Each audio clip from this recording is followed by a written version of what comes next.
सभी हरिभक्तों का हमारी चैनल श्री हरिरस में स्वागत है। ऐसे ही बेहतरीन भक्ति जानकारी के वीडियो के लिए श्री हरिरस को इंस्टाग्राम पर फॉलो या यूट्यूब पर सब्सक्राइब करें। ભક્તો જય શ્રી સ્વામિનારાયણ।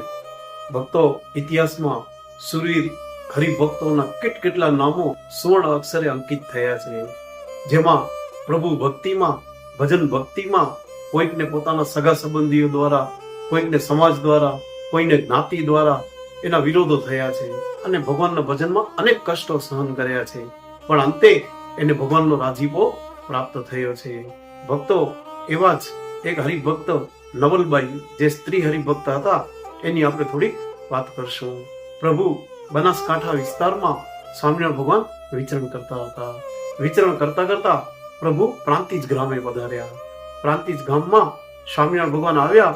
એ ગામમાં બ્રાહ્મણો અને વણિકોનો ખૂબ સત્સંગ અને ઘણા હરિભક્તો એ ગામમાં રહેતા હતા। જ્યારે પ્રભુ પ્રાંતિજ પધાર્યા ત્યારે 15 દિવસ ભગવાન પ્રાંતિજમાં હતા અને દરેક હરિભક્તના ઘેર પ્રભુ પધરામણી કરે ત્યાં ઘરની ઓસરીમાં, આંગણામાં ત્યાં રહીને સભા ભરાતી અને ભગવાન એમને હરિભક્તોને જ્ઞાન ઉપદેશ આપતા। પ્રભુ પ્રાંતિજમાં પધાર્યા છે એ ગામમાં જ આપણે જે વાત કરી, નવલબાઈ એ સ્ત્રી હરિભક્ત હતા, ભગવાનના એકાંતિક ભક્ત, સ્વામિનારાયણ ભગવાન પ્રત્યે અખૂટ શ્રદ્ધા, અખૂટ વિશ્વાસ। એમને સમાચાર મળ્યા કે સ્વામિનારાયણ ભગવાન પ્રાંતિજ પધાર્યા છે અને તૈયાર થઈ ને પ્રભુ દર્શન માટે નીકળવા લાગ્યા। એ નવલબાઈના પતિ, એમનો સ્વભાવ હિરણ્યકશિપુ જેવો। એને નવલબાઈને કીધું કે ક્યાં જાઓ છો? એ કે સ્વામિનારાયણ ભગવાન ગામમાં પધાર્યા છે, એના દર્શન કરવા જાઉં છું। ત્યારે એના ઘરવાળાએ કીધું કે હું તને સ્વામિનારાયણ ભગવાનના દર્શન કરવા જવા નહીં દઉં। ત્યારે નવલબાઈ ઘણા કરગર્યા કે મને પ્રભુ દર્શન કરવા જવા દો, હું આવી જાઉં, પછી તમને મને મારવી નાખ્યું તો મારી નાખજો, પણ પ્રભુના દર્શન કરવા માટે મને જવા દો। પણ એનો પતિ એકનો બે ન થયો। એને કીધું કે તું મને ખાતરી આપ કે જ્યાં સુધી સ્વામિનારાયણ ભગવાન પ્રાંતિજમાં છે ત્યાં સુધી તું ઘરની બહાર પગ નહીં મૂકે અને સ્વામિનારાયણ ભગવાનના દર્શન કરવા નહીં જા। એ ખાતરી આપ તો જ તને હું ઘરમાં રાખું, નહીં તો તને હું ઓરડામાં પૂરી દઈશ। ત્યારે નવલબાઈ ઘણી વિનંતી કરી કે મને એકવાર પ્રભુના દર્શન કરવા જવા દેવો, પણ એમના પતિ માન્ય નહીં અને એને એમ લાગ્યું કે હું હોઉં ન હોઉં ને આ સ્વામિનારાયણ ભગવાનના દર્શન કરવા જાય તો, એટલે એને ઓરડામાં પૂરી અને બહારથી સાંકળ વાંસી અને તાળો દઈ દીધો। એને ન અન્ન કે ન જળ, એને કહી દીધું કે જો ખાતરી નહીં આપે ત્યાં સુધી તને ઓરડામાંથી બહાર નહીં કાઢું અને ખાવાનું પણ નહીં આપું અને પાણી પણ નહીં આપું। તું મરી જઈશ તો પણ તને રૂમમાંથી બહાર નહીં કાઢું। જ્યાં સુધી સ્વામિનારાયણ ભગવાન આ પ્રાંતિજમાં છે ત્યાં સુધી તને આ ઓરડામાં પૂરી રાખીશ। ભક્તો 1, 2, 3 નહીં 15 દિવસ વીતી ગયા। નવલબાઈને ન તો ખાવાનું આપ્યું કે ન તો પાણી આપ્યો। નવલબાઈ બહુ દુખી થઈ ગયા કે ભગવાન મારા ગામમાં પધાર્યા છે, આજે 15 દિવસ થયા પણ મને પ્રભુના દર્શનનો યોગ નથી થયો। પછી વિચારે છે કે હવે કરવું શું? નવલબાઈને એના પતિએ જે રૂમમાં પૂર્યા હતા એ ઓરડાની પાછલી દિવાલમાં એક બારી હતી। નવલબાઈની દ્રષ્ટિ એ બારી ઉપર પડી એટલે ડામીચા ઉપર ચડી ને બારીમાંથી જોયું, ત્યાં એક શ્રી બેન પસાર થતા હતા। એટલે નવલબાઈએ એમને પૂછ્યું કે સ્વામિનારાયણ ભગવાન અત્યારે ગામમાં છે? તો કે હા, સ્વામિનારાયણ ભગવાન ગામમાં છે, આજે 1 દિવસ રહેવાના છે અને વહેલી સવારે નીકળી જશે।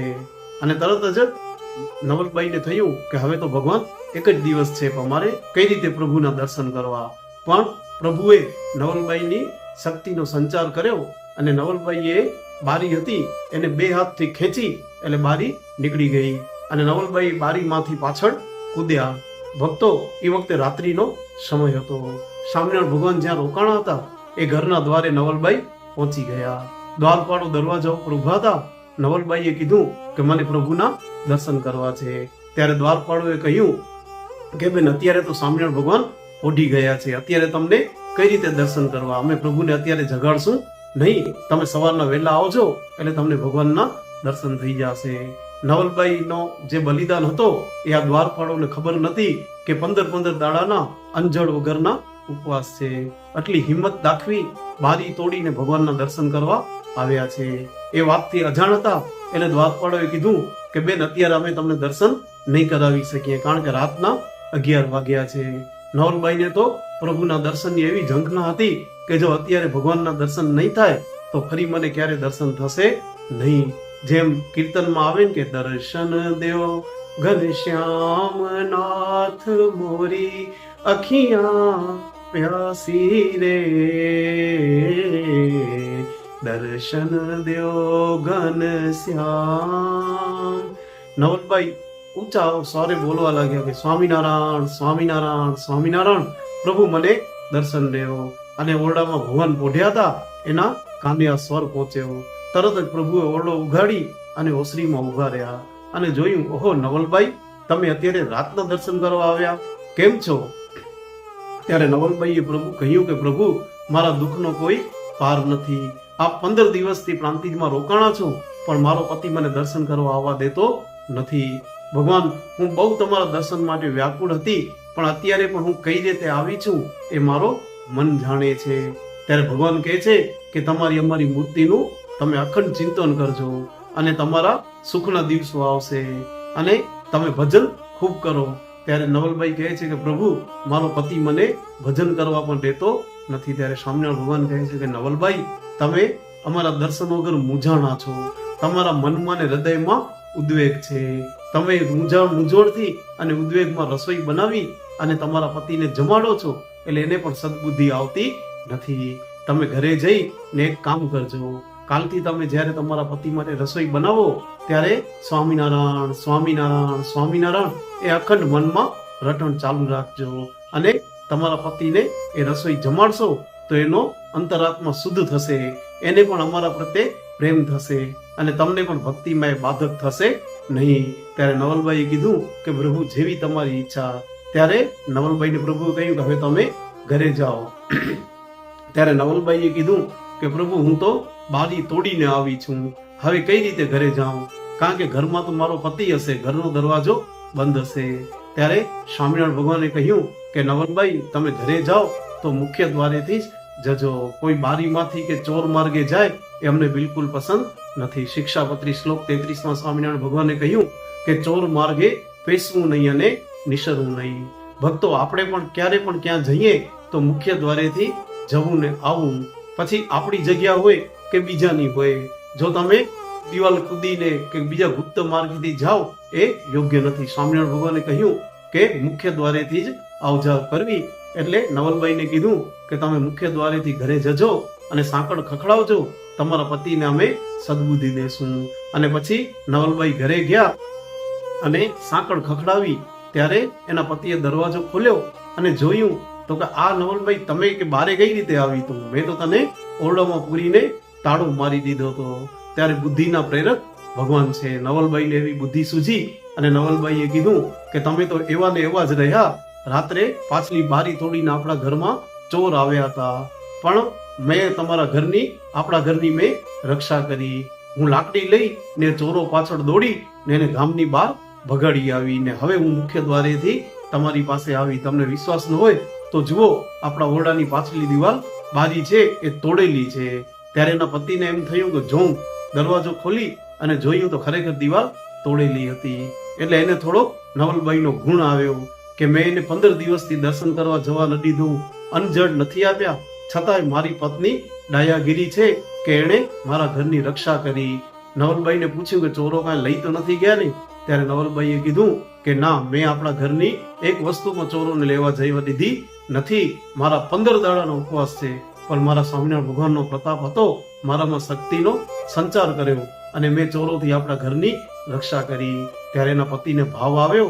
એણે કીધું કે એક કામ કર, તું રસોઈ બનાવ અને જમી લે, 15 દિવસથી તારા ઉપવાસ છે. ત્યારે નવલભાઈએ કીધું કે હું સવારે નાહી ધોઈ પવિત્ર થઈ પૂજા કરી અને પછી રસોઈ બનાવીને જમીશ.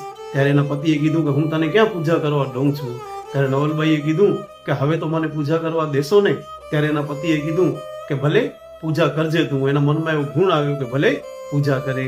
પછી એના પતિને થોડો અફસોસ થયો, એટલે એણે કીધું કે મેં તને 15 દિવસ સ્વામિનારાયણ ભગવાન હતા પણ તને દર્શન કરવા જવા ન દીધો. અને આજે હું સવારે જ્યારે ગામમાં નીકળ્યો ત્યારે મને ખબર પડી કે સ્વામિનારાયણ ભગવાન તો વહેલી સવારે પ્રાંતિજથી નીકળી ગયા છે. ત્યારે નવલભાઈએ કીધું કે તમને અફસોસ થયો એ મારા માટે ઘણું છે, પણ તમે ચિંતા ન કરો, ટૂંક સમયમાં સ્વામિનારાયણ ભગવાન કરજીસણમાં મોટો યજ્ઞ કરવાના છે અને આપણે ત્યાં દર્શન કરવા માટે જશું. ત્યારે નવલબાઈએ કીધું, ત્યારે એના પતિએ કીધું કે ના, મને ઈ યજ્ઞ બગ્નમાં આવવાનું ફાવે નહીં, ત્યાં બધા સ્વામિનારાયણ સ્વામિનારાયણ કરે અને મને એવું કઈ આવડે નહીં. ત્યારે નવલબાઈએ કીધું કે તમે ફક્ત મારી સાથે ચાલજો, તમે ચૂપાચૂપ બેસજો, હું સ્વામિનારાયણ ભગવાનનું દર્શન કરી લઈશ. ત્યારે એને ગુણ આવ્યો અને એને કીધું ભલે.